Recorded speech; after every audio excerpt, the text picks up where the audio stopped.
¿Qué es la libertad andativa en la literatura? ¿Qué ganas y qué pierdes cuando escribes y publicas? Ya hemos dicho que todos los usos de la idea de libertad pueden organizarse o declinarse en tres casos fundamentales que desde la publicación de Las Ascuas del Imperio, 2007, he denominado genitivo, libertade, dativo, libertad para, y ablativo, libertad en. Los tres casos están concatenados entre sí y se desarrollan de forma integradora, pues siempre que un sujeto existe, dispone o no, es decir, positiva o negativamente, de libertad de hacer algo para algo o alguien en un contexto o circunstancia dados. ¿Cuál es, pues, desde este conjunto de premisas, la libertad de que pueden disponer los materiales literarios? Vamos a verlo ahora según la llamada libertad dativa.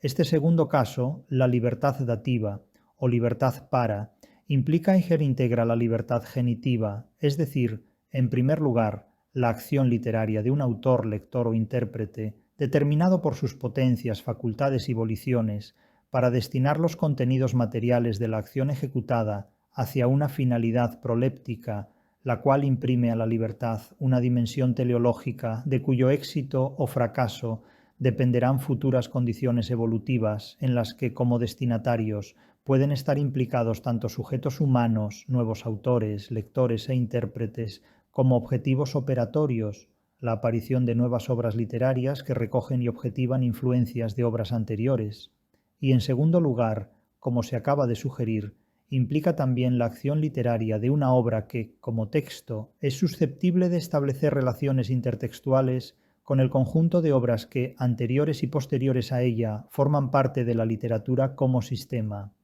En el primer supuesto hablaremos de objetivos previstos de la libertad literaria dativa, es decir, de las intenciones conscientes de autores, lectores y críticos, la intención del autor, tal como la denominaban los formalistas de la nueva crítica estadounidense,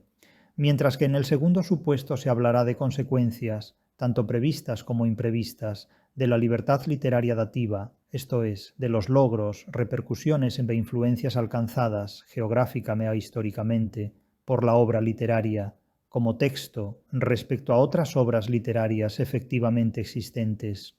Piénsese, por ejemplo, en el extraordinario desarrollo que las teorías literarias estructuralistas han pretendido en este contexto metodológico, dada su concepción intertextual del hecho literario, y en el posible enriquecimiento que los formalismos han podido ofrecer en este punto a los estudios de literatura, comparada a partir del concepto mismo de intertexto. Lo que enfatiza y objetiva la libertad dativa sería ante todo los logros a los que conduce la acción literaria del sujeto libre, de modo que, en este caso, la fuerza de la libertad literaria estaría sobre todo en los contenidos materiales a los que da lugar la acción de escritores, lectores e intérpretes de los hechos literarios que ejercen y ejecutan su libertad genitiva.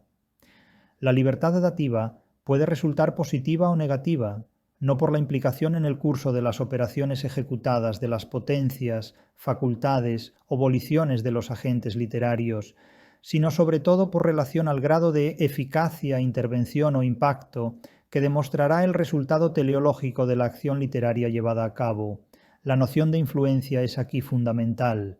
y la influencia exige a los materiales literarios una cita inexcusable con la realidad, es decir, una relación directa con la sociedad y sus críticos, esto es, con el mercado y la academia. La obra literaria tiene que enfrentarse al mercado, a los lectores, a los críticos. Se escribe para que te compren lo que escribes. Si alguien paga por lo que haces, es que lo que haces vale su dinero. Se escribe para que te lean. Si nadie te lee, no podrás pasar el examen que exige la literatura, es decir, el encuentro dialéctico con el público. Y se escribe también para que te critiquen, para que tu obra se inquiera, se examine, se valore como sistema de ideas, como conjunto de conocimientos, como fuente de influencias. La obra literaria puede traspasar dominios culturales y geográficos, es decir, puede alcanzar traducciones a otras lenguas, puede ser objeto de estudios de literatura comparada, puede dar lugar a consecuencias literarias renovadas, al influir en la obra de nuevos autores, objetivando de este modo en el curso de la historia la pervivencia de valores literarios originales, hasta convertirse en lo que convencionalmente se denomina un clásico. La expansión histórica en el tiempo y geográfica en el espacio constituye uno de los logros más reconocidos de que pueden ser objeto los materiales literarios. La entrada en el canon de un libro o de un autor, acaso también de un intérprete, como ocurrió con Heidegger ante Hölderlin, Américo Castro ante Cervantes o Dámaso Alonso ante Góngora, es una de las metas que pueden reconocerse en el ejercicio de la libertad literaria dativa. Libertad, pues, ¿para qué? Para disponer y construir estructuralmente lo que la literatura es en la realidad del Estado y del mercado, los premios y galardones, el canon literario, la fama póstuma, las ventas y las compras, la difusión en los medios de comunicación de masas, la sacralización del autor, el poder del crítico o transductor, su presencia en las facultades de letras, casi en extinción hoy por hoy, el parasitismo curricular del mundo académico, etc. No cabe duda de que el Estado y el mercado son las figuras estructurales más importantes en el ejercicio de la libertad dativa para escritores, lectores y críticos, intérpretes o transductores, porque Estado y mercado deciden, histórica y geográficamente, la fortuna de los materiales literarios. La obra literaria se convierte en el principal instrumento destinado a conseguir la atención de lectores, el crédito y el estudio de críticos e intérpretes, y el interés de futuros autores, para que de este modo los valores literarios de una obra de referencia, hipotexto, puedan demostrar su influencia y repercusión en obras sucesivas y futuras, hipertextos. Cuanto esto no se consigue es porque algo ha cercenado sus pretensiones de libertad, una experiencia ablativa.